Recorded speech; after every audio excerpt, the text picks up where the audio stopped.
Representative Jasmine Crockett, never one to hold back, delivered a powerful and pointed rebuke after Attorney General Pam Bondi went on Fox News and, according to Crockett, directed a political threat toward her. Crockett didn't brush it off. She addressed it head on. Thank the chairman. I now recognize the ranking member of the subcommittee, Jasmine Crockett. Thank you so much, Mr. Chairman. And I first just want to begin with a news alert. Guess what? Joe Biden is not the president anymore. So maybe we can move on. Maybe we can move into the present, because it seems like we are living in the past. And listen, these are not the good old days, you know, like you used to sit around and your grandparents would talk to you about what used to happen. What we need to be talking about is how we are going to legislate, because I think that some of my colleagues have confused what our jobs are. And I get that we're sitting in judiciary. And so it may seem as if we are here to be litigators, but we are here to be legislators, which means that we are supposed to be writing laws, not trying to have our own trials and determine whether or not something is true or not, or whatever the case is, or who should be sued, who shouldn't be sued. All I know is that a great American hero, a good senator out of New Jersey, said something to the effect yesterday as he was shattering the record for holding the floor, a record that had been held by another racist in this country. As he shattered that, he said something about the fact that this should not be about left versus right. It should be about right versus wrong. And I am going to tell you that I want us to focus on right versus wrong. The reason that we are struggling right now in this country as it relates to people not trusting agencies, honestly, a lot of it is because of elected leaders. Let me tell you, one of the things that the chairman and I actually agree upon, we don't agree on a lot, is that we both know that there has been a sharp incline as it relates to threats upon our lives. Regardless of what side of the aisle you sit on, we both know and agree that as sitting members of Congress, we both are enduring more death threats than anybody should in this country. And I believe that it is because of the divisive rhetoric, and it is because of the selective enforcement of things. And so when we have, and I'm gonna be clear, because I had remarks and I'm going a whole other way. To have the sitting Attorney General go on, and I'm gonna call it faux news. I know some of y'all love it, but it's fake to me. To have her go on Fox News and to then decide that she wanted to send a threat to me, it was wrong. Because here it is, she is the highest law enforcement agent in this country, and people are watching and they are consuming this information, and they are believing that simply because I decided that I wanted to exercise my right to free speech, which I am not abridged from doing, that she then wanted to then politicize something that should not be politicized. I don't like Elon Musk.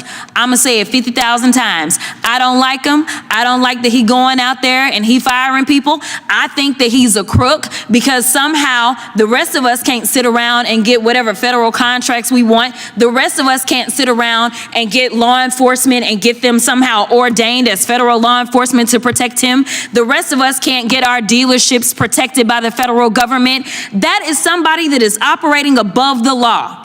For whatever reason, just because he has a lot of money, more money than everybody else. And yes, I am happy to see that on my birthday, which is what I said, there were peaceful protests around this world against him, because he is a problem.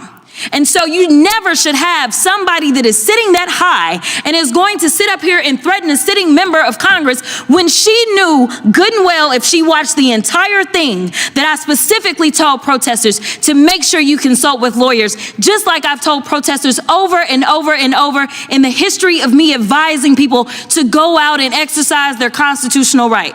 The fact that there are other sitting members that have received letters of threat from this new DOJ tells me that they are about retribution and they are not about following the law.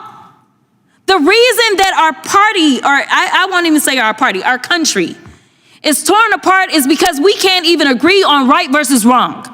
This should not be left versus right. The only thing that we're asking is that we have law enforcement that will show up when there is an actual crime.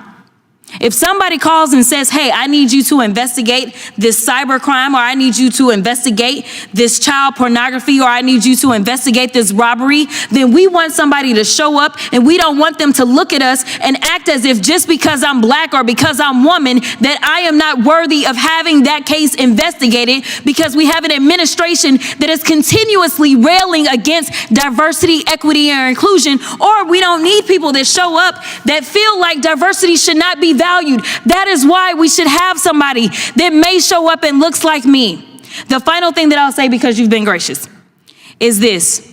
When I first became a public defender, I had no criminal defense experience. And I walked in and I told my boss, Charlie, I said, listen, you should hire me. He said, why? I said, because I'm black. Charlie looked at me like I was crazy. And I said, let me tell you something.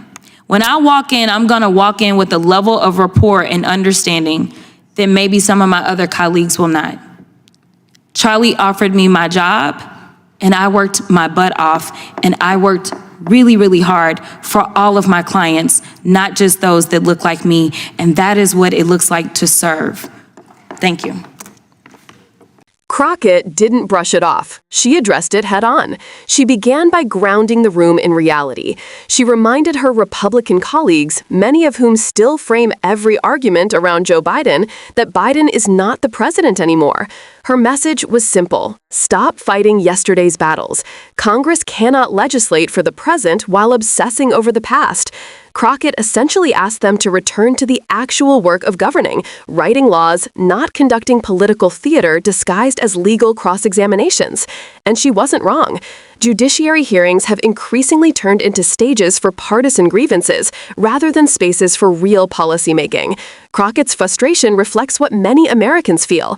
Leaders focused more on political performance than on delivering solutions. Then she invoked the words of the New Jersey senator who recently shattered the filibuster record, a record previously held by a segregationist.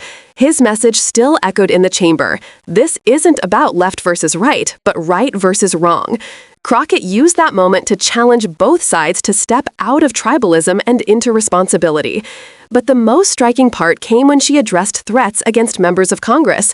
She pointed out something many Americans don't know.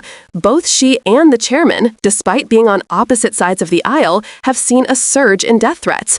Crockett linked that escalation to divisive rhetoric and political leaders who selectively enforce rules, inflame tensions, and normalize hostility.